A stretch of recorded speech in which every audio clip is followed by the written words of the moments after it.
listen carefully. Once if you are rebel against God, you are being cursed by the Lord. చాలా జాగ్రత్తగా వినండి. ఒకవేళ మీరు దేవునికి తిరుగుబాటు చేసినట్లయితే, దేవునికి వ్యతిరేకంగా తిరుగుబాటు చేసినట్లయితే దేవుని నుండి మీరు శాపమును పొందుకుంటారు. If you are obedient, you are blessed by the Lord.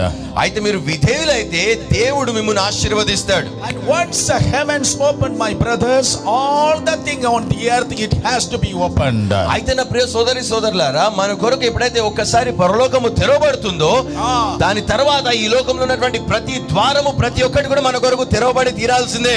Amen. Amen. Once the heavens open, nothing can close before you. పరలోకము మీ కొరకు తెరవబడినట్లయితే ఏది కూడా మీ ముందు మూయబడలేదు. Jesus walked down to the city, to the river Jordan. యేసయ్య ఆ యోర్దాను నది యొద్దకు వెళ్ళాడు.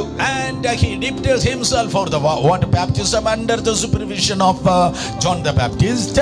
బాప్తిసం ఇచ్చి యోహాను యొక్క నాయకత్వంలో ఆయన నీటి బాప్తిస్మము పొందుకోవడానికి ఆ నీటిలో మునిగారు. And when after baptism when Jesus prayed, the heavens opened.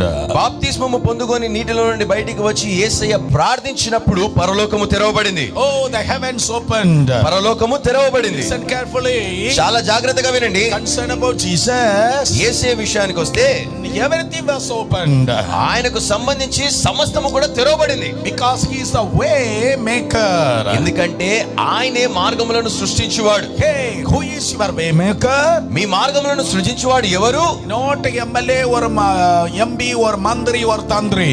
ఎమ్మెల్యేనో ఎంపీయో మంత్రియో తంత్రియో కాదు. Oh, but Jesus your way maker. మీ యొక్క మార్గములను సృజించువాడు యేసే.